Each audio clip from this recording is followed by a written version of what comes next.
Ceci est un livre audio autogénéré par Google. 2014, Année internationale de l'agriculture familiale.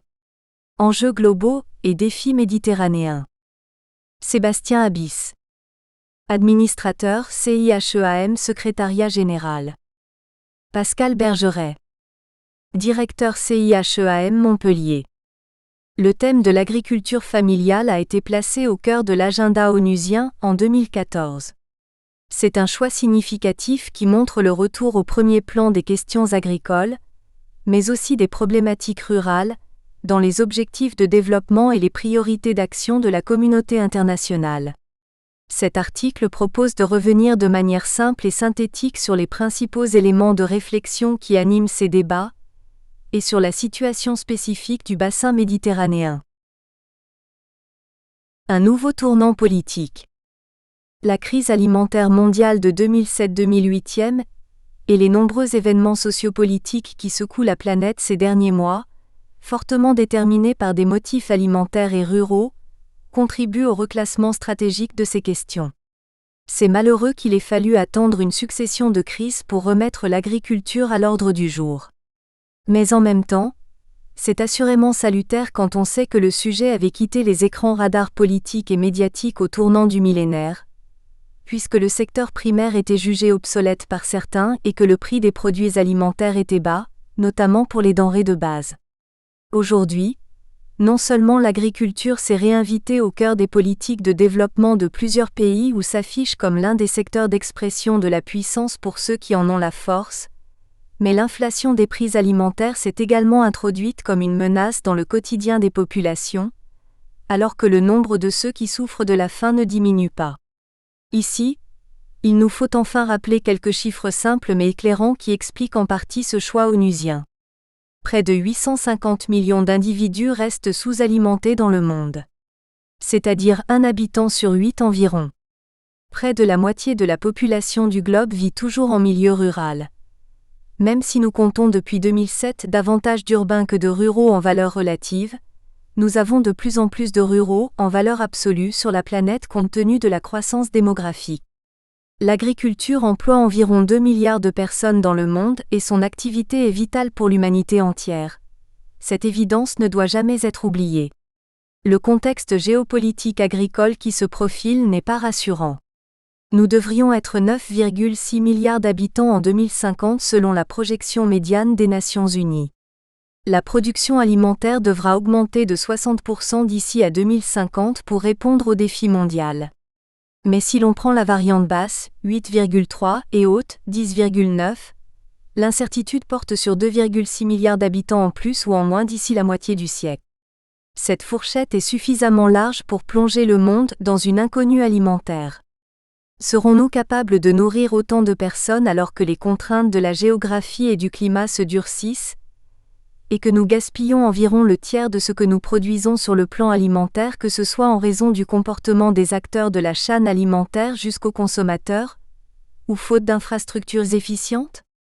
C'est ce cadre stratégique qu'il faut avoir en tête pour ainsi comprendre les raisons qui poussent de nombreux pays en développement à continuer de suivre les modèles agricoles issus de la révolution verte des années 1960 à 1970, extension des surfaces et des rendements pour faire simple, ou à compter sur les résultats des nouvelles technologies, dont les organismes génétiquement modifiés, quand bien même les pratiques agroécologiques sont nécessaires et redécouvertes.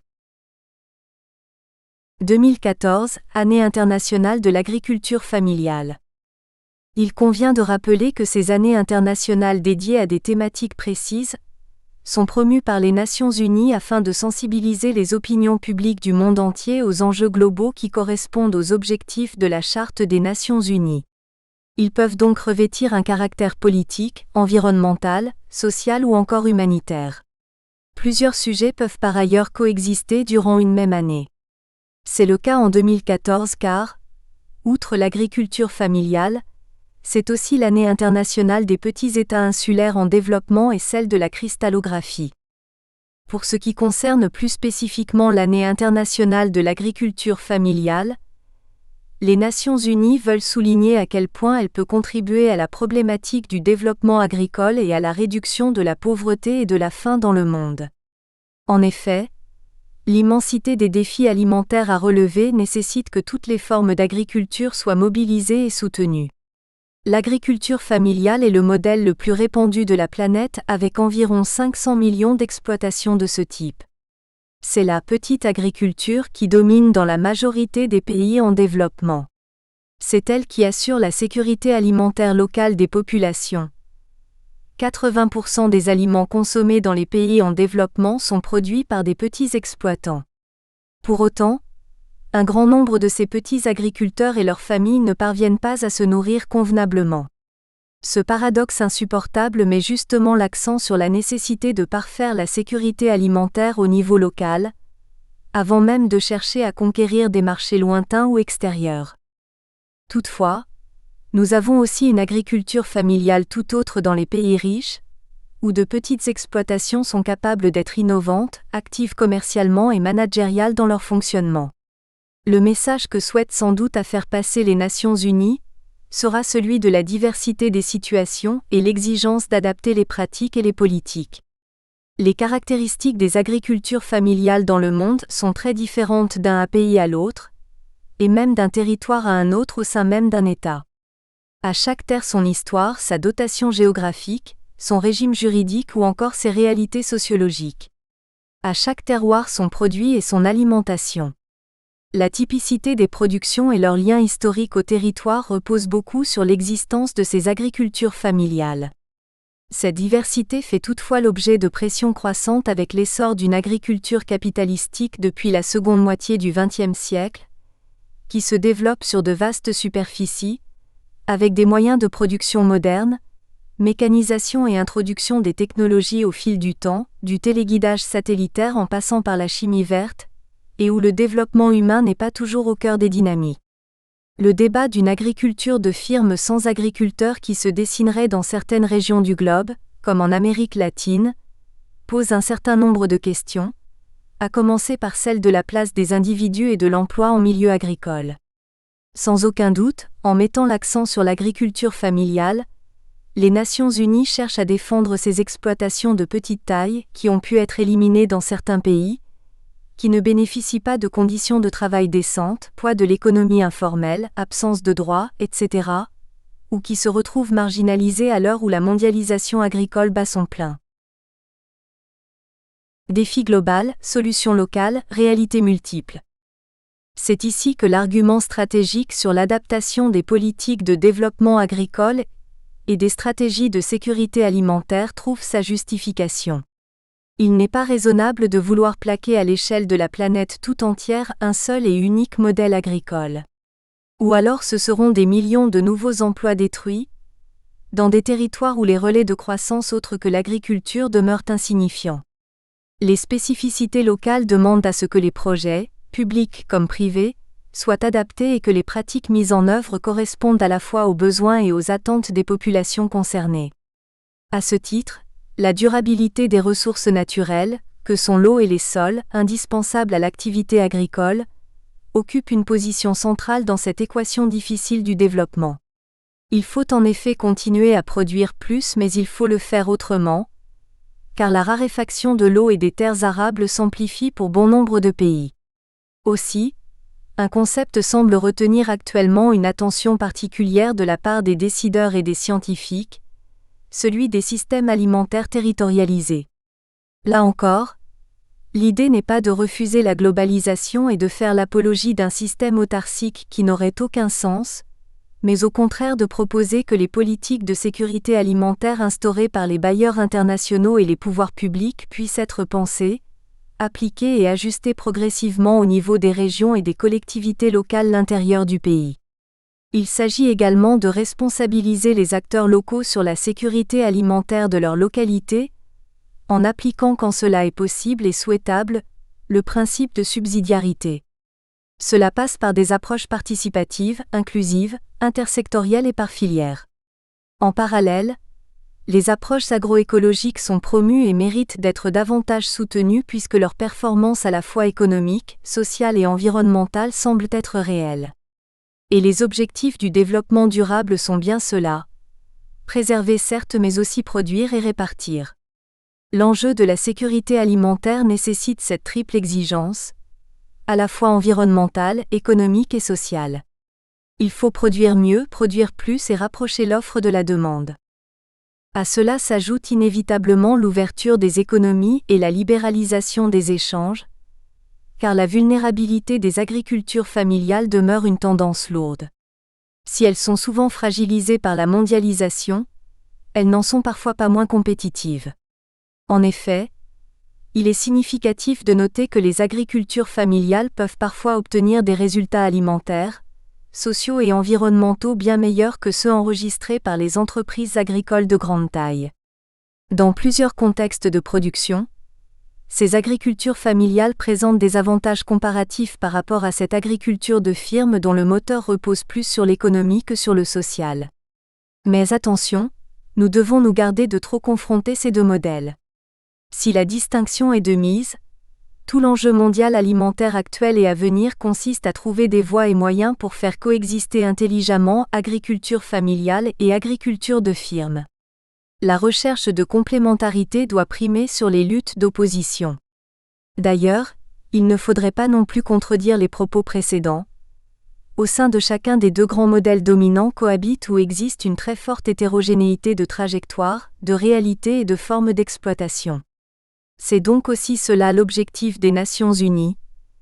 Faire valoir ces atouts de l'agriculture familiale pour éviter une surdomination de l'agriculture de firme dans le débat mondial sur la sécurité alimentaire, mais également proposer des expériences et des initiatives pour permettre aux petites agricultures de contribuer, aux côtés des entreprises agricoles, à la réduction de la faim, à l'amélioration de la productivité et à la préservation des ressources naturelles.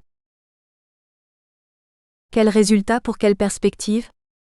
Dans le cadre de l'année internationale de l'agriculture familiale en 2014, la mise en place de plateformes de concertation régionales, nationales et locales sera soutenue. Échanges et partage d'expériences seront encouragés. Les capacités des agricultures familiales à proposer des solutions pour le développement et la sécurité alimentaire seront valorisées. Derrière cet exercice de communication, il y a clairement aussi en jeu la crédibilité de la FAO, parfois critiquée pour ses pesanteurs bureaucratiques, mais qui agit aussi souvent sans faire de bruit à travers des projets concrets.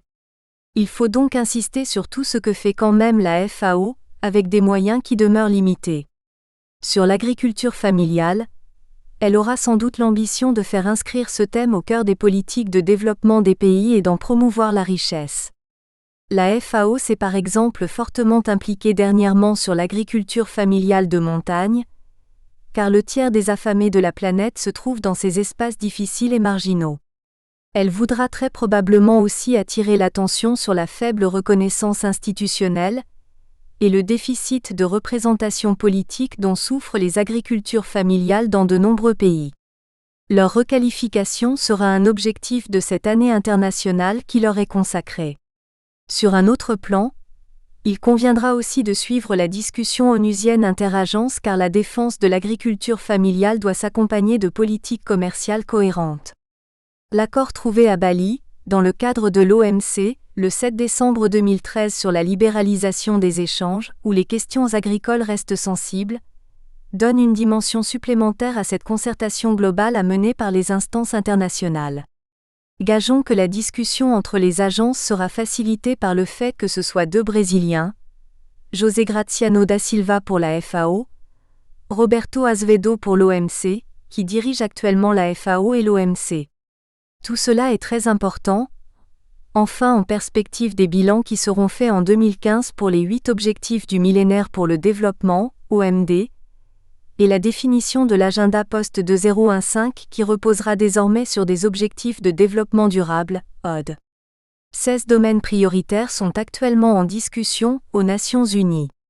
Les questions de l'agriculture, de la pauvreté rurale, de la croissance inclusive, du changement climatique et de l'eau devraient être centrales dans cet agenda post-2015. À l'échelle européenne, des actions sont aussi programmées. La Commission et le Parlement auront leur calendrier d'initiative en 2014 à cet effet, et une grande conférence s'est déjà tenue à Bruxelles le 29 novembre 2013. Les pays européens possèdent une histoire agricole riche et plurielle, où l'agriculture familiale a été déterminante par le passé mais le reste encore. Le commissaire européen à l'agriculture, M. Dacian Cioloș, l'a en effet déclaré en ces termes: sécurité alimentaire, gestion durable des ressources naturelles, développement équilibré de territoires. Ce sont les 3 objectifs clés de la nouvelle PAC qui vient d'être adoptée et qui sera en vigueur à partir de 2014. Ces objectifs s'appuient sur les fermes familiales de l'Europe. Les discussions et les recommandations de cette conférence furent très riches. La France, à son niveau, se mobilise également sur le thème. Elle plaide d'ailleurs pour une politique européenne volontariste sur l'agriculture familiale, en insistant sur les enjeux fonciers, économiques et ruraux de la problématique.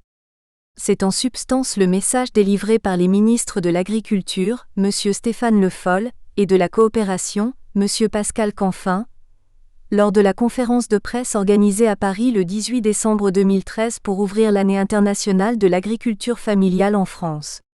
Celle-ci aura été ensuite l'un des thèmes phares du 51e Salon international de l'agriculture de Paris, en février 2014. Une déclaration a été signée par plus de 20 pays pour soutenir le modèle de l'agriculture familiale.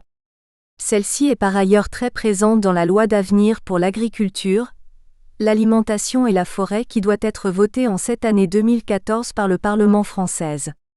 La France s'est également engagée à doubler sa contribution aux agricultures familiales en Afrique subsaharienne d'ici 2016, à travers l'action de l'Agence française de développement, soit environ 400 millions d'euros de nouveaux concours chaque année. Enfin, de nombreuses manifestations grand public, politiques et scientifiques rythmeront l'année 2014 en France en mettant à l'honneur l'agriculture familiale.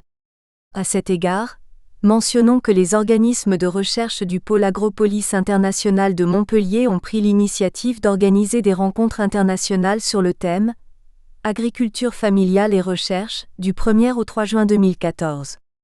Le CIHEAM est partenaire de cette manifestation, pour notamment y porter le message sur les particularités de la région méditerranéenne.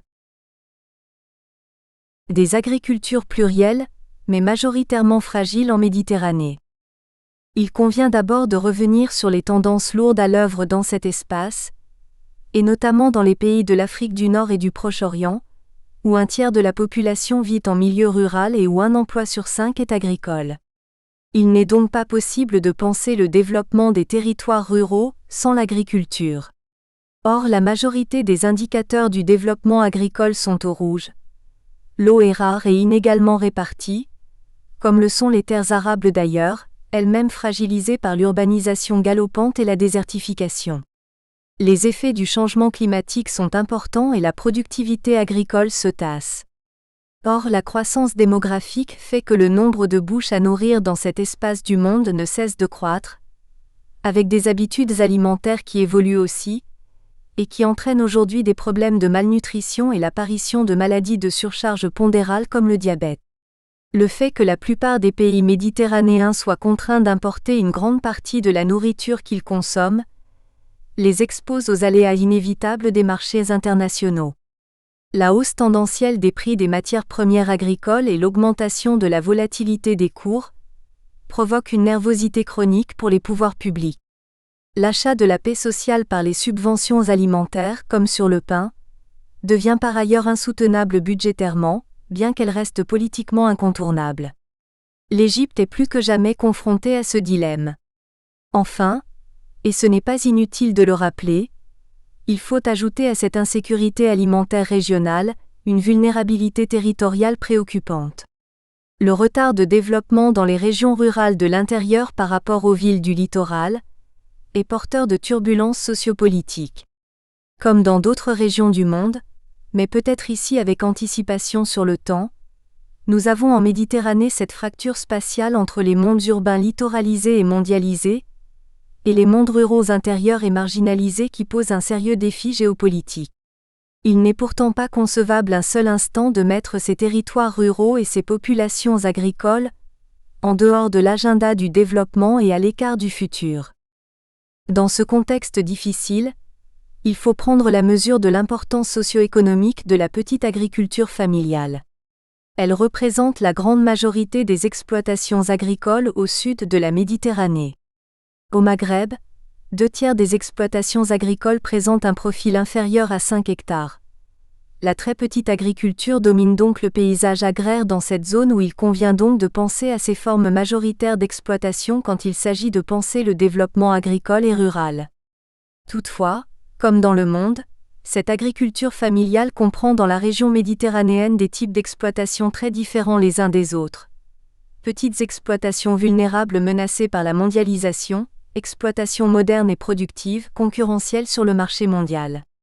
Si les enjeux du commerce ou de la logistique sont des déterminants de la sécurité alimentaire, comme l'a bien souligné le dernier rapport Méditerra du CIHEAM, l'un des défis majeurs du développement agricole et rural dans les pays du sud de la Méditerranée consiste donc à moderniser le secteur de l'agriculture familiale, tout en préservant les ressources naturelles et en s'adaptant aux conséquences du changement climatique. Dans nombre de périmètres irrigués au Maghreb, l'utilisation de la ressource eau n'est pas durable, conduisant à un épuisement des nappes et à la salinisation des sols. Le traitement des inégalités entre zones urbaines et rurales, et au sein même des zones rurales, est devenu un facteur clé du maintien de la paix sociale. Les révolutions, dont l'origine est souvent liée, comme en Tunisie, à des révoltes rurales, ont ramené la question agricole et rurale au premier plan des stratégies gouvernementales.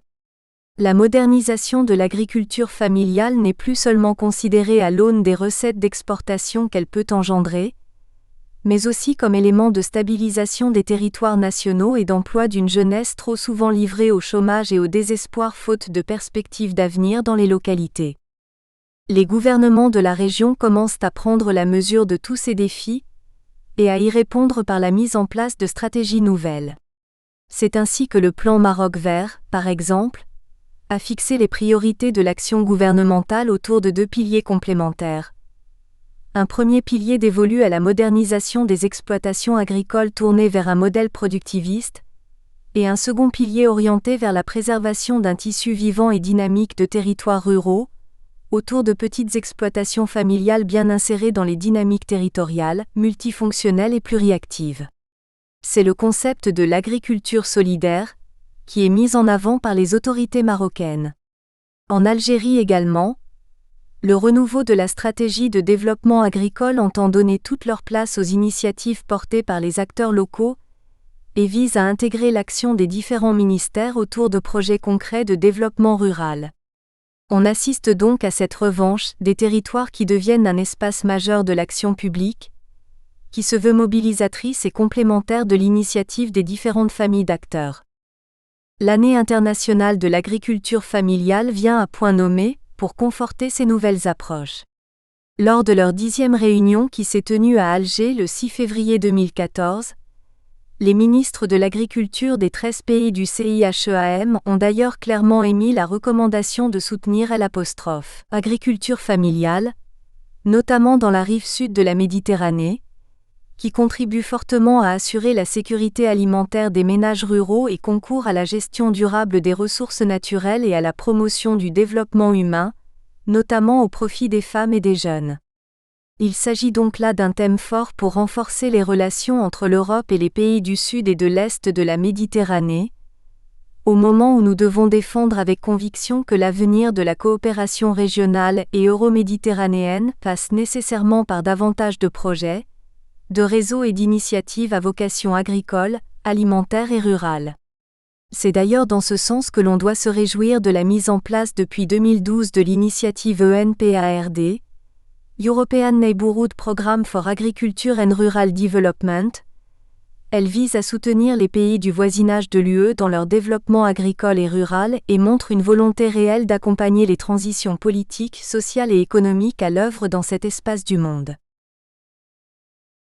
Le syndicalisme agricole français, pluralisme et éclatement. François Persègle. Professeur de sociologie, Institut national polytechnique de Toulouse, École nationale supérieure agronomie. UMR-INPINRA Agir, France. L'histoire des organisations agricoles n'est qu'une longue rivalité entre le châtelain et le député radical socialiste. écrivait en 1958 le sociologue Henri Mandra, 1958. En effet, durant la première moitié du XXe siècle, le mouvement professionnel agricole français s'est caractérisé par une opposition entre deux catégories de notables. D'un côté, les grands propriétaires issus de la noblesse, syndicalisme des marquis avec la Société des agriculteurs de France, et de l'autre, les roturiers de la bourgeoisie rurale, organisation républicaine avec la Société nationale d'encouragement à l'agriculture. Ce n'est qu'à partir de 1945 que, sur les bases du syndicalisme notabiliaire, le syndicalisme généraliste moderne naîtra. Unité syndicale et cogestion. La force originelle du syndicalisme agricole français se construira autour de l'expression mythique de l'unité paysanne et la mise en place d'un dispositif permettant de promouvoir un type de développement agricole et une forme singulière de rapport à l'État, la cogestion. Ce dogme de l'unité syndicale à la française sera affirmé de manière solennelle en 1946, lors du congrès de la Fédération nationale des syndicats d'exploitants agricoles, FNSEA, au cours duquel les participants avaient fait le serment de ne jamais y porter atteinte, Forget, 1982, Coulon et Nallet, 1980. Le mythe de l'unité paysanne construit autour de la devise « Ce qui nous unit est plus important que ce qui nous divise » servira dans les années 60 de cadre de référence à l'action syndicale d'une nouvelle génération d'agriculteurs formés à l'école de la fameuse jeunesse agricole chrétienne, Jacques. Cette organisation, qui draina une grande partie de la jeunesse rurale, permit l'émancipation sociale et professionnelle de toute une couche de jeunes paysans qui réussira par la suite à conquérir progressivement les organisations professionnelles et notamment la FNSEA. L'usage du voir, juger, agir servit de grille d'analyse et d'engagement à toute une génération de responsables paysans. Pour les anciens militants de la... Nous espérons que vous avez apprécié cet aperçu. Pour continuer à écouter ce livre audio sur Google Play Livres, utilisez le lien dans la description de la vidéo.